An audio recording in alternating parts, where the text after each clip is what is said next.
Meu pai Xangô já berimbou na aldeia. Xangô já berimbou na aldeia.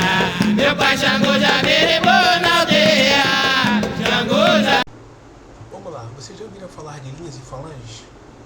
Vamos dissecar um pouco esse assunto aqui. Tá? As linhas da Umbanda, elas são compostas por falanges. Essas falanges obedecem a um orixá específico. Tá? Eles têm, cada linha dessa, ela é composta por 7 falanges. E por sua vez tem seu chefe. Nós temos uma linha com um chefe. Embaixo dessa linha vem 7 falanges, cada um com um chefe. E esses 7 chefes devem obediência ao chefe da linha. A gente tem as 7 linhas de Umbanda, que lá no princípio da Umbanda, que é a linha de Oxalá, a linha de Iemanjá, a linha do povo d'água, né? A linha de Xangô, a linha da justiça, a linha de Ogum, a linha de quebra de demandas, de luta. Nós temos a linha de Oxóssi, que é a linha dos caboclos. Nós temos a linha de Ori, que é a linha das crianças. E nós temos a linha de Orimar, que é a linha das almas. Essas 7 linhas, elas foram criadas, foram trazidas no princípio da Umbanda. Tá? A gente tem a Umbanda Sagrada, tem outras vertentes de Umbanda que tem outras linhas de trabalho. Tá? Linhas, a gente tem aqui 2 que eu vou citar popularmente conhecidas como linha da direita, que elas são compostas por caboclos, preto velhos, crianças, boiadeiros. E a gente tem a linha da esquerda, que são os nossos Exus, pombageiras, malandros e os mirins. A direita e a esquerda, como é popularmente conhecida, na verdade, cada um tem a sua importância. Isso é uma nomenclatura usada somente para que a gente, dentro do nosso conhecimento, né, da nossa evolução aqui quanto terrenos, a gente pudesse separar, tá? Essas linhas. As linhas são um agrupamento, são uma forma de organização. A gente também pode dar essa nomenclatura de linhas aos grupos determinados. Por exemplo, você tem uma falange que atua no Oriente. Essa falange, ela está ligada a uma linha, é a linha do Oriente. Tá? Então, essas linhas, elas correspondem a uma hierarquia. Ok? Então, a gente tem as linhas que são ligadas a um determinado orixá. Dentro dessas linhas, nós temos as falanges. Cada falange tem um chefe, e cada chefe tem tem um número de espíritos que está ao seu comando ou sob sua supervisão. E esse chefe, ele tem que prestar serviço ou ao chefe da linha ou diretamente ao orixá. Vamos falar de falange agora. Como eu já falei, falange é um grupo é um subgrupo de linha.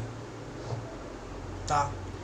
Tem uma questão muito engraçada aqui, muito específica, que a gente tem o seguinte: os falangeiros, pelos orixás terem uma energia muito forte e o corpo humano não ser capaz de absorver essa energia ou poder se conectar a essa energia em nível de incorporação, vamos separar isso de conexão mental ou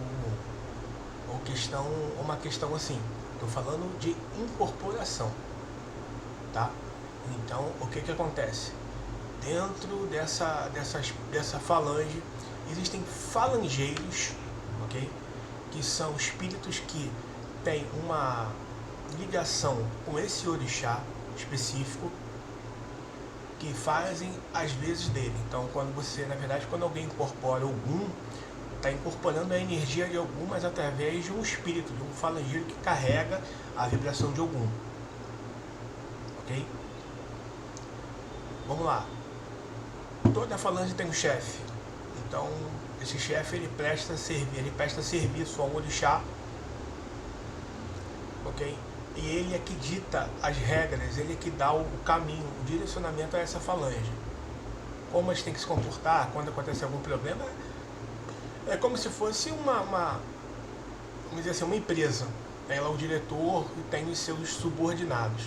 Não que esse espírito seja melhor do que os outros, não. Isso é uma questão de evolução. É dada a cada um conforme suas obras. Ok? Então vamos lá. Esse tipo de...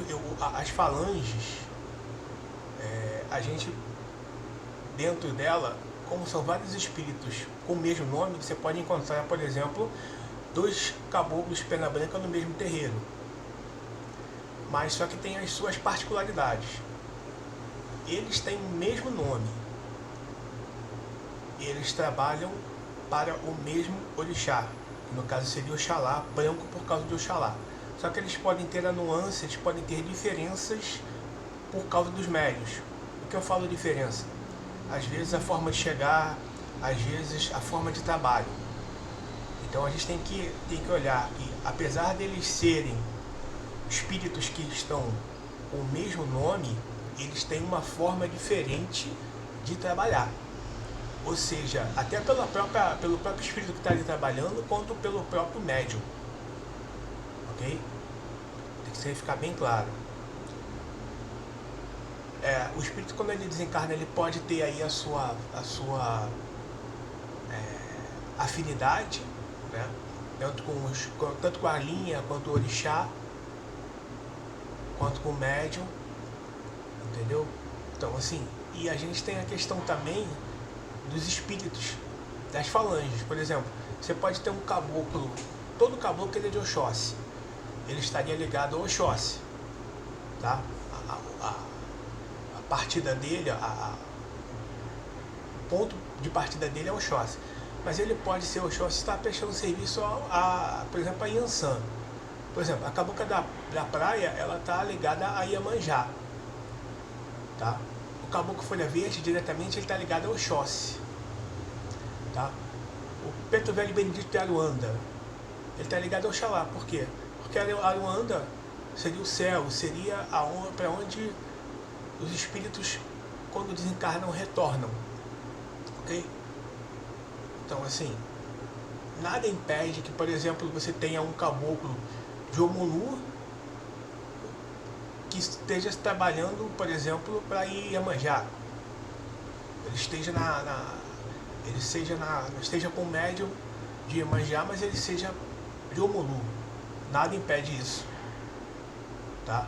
A gente também tem a questão também das falanges também para os Exus, tá? A gente tem aí, quando eu vou falar de Exus em outro vídeo, a gente tem ali os Exus de cemitério, tem os Exus de encruzilhada, tem outros tipos de linha, né? E são grupos específicos a essas falanges. Estaria ligado também a um ponto de força. O que é ponto de força?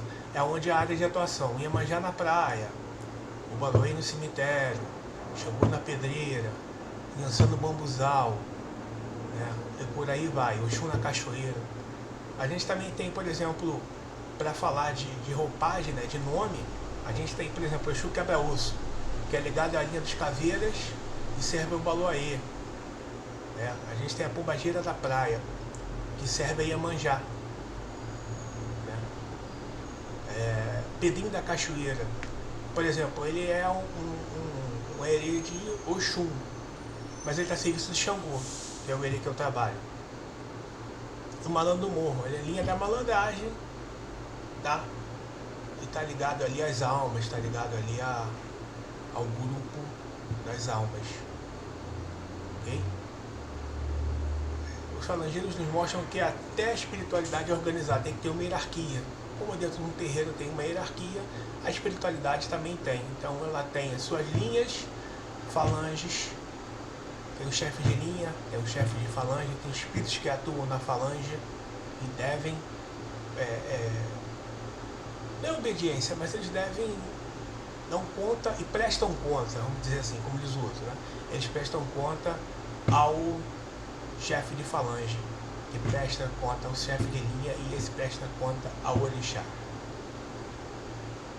Espero que eu tenha explicado bem para vocês de fé e axé. Tchau!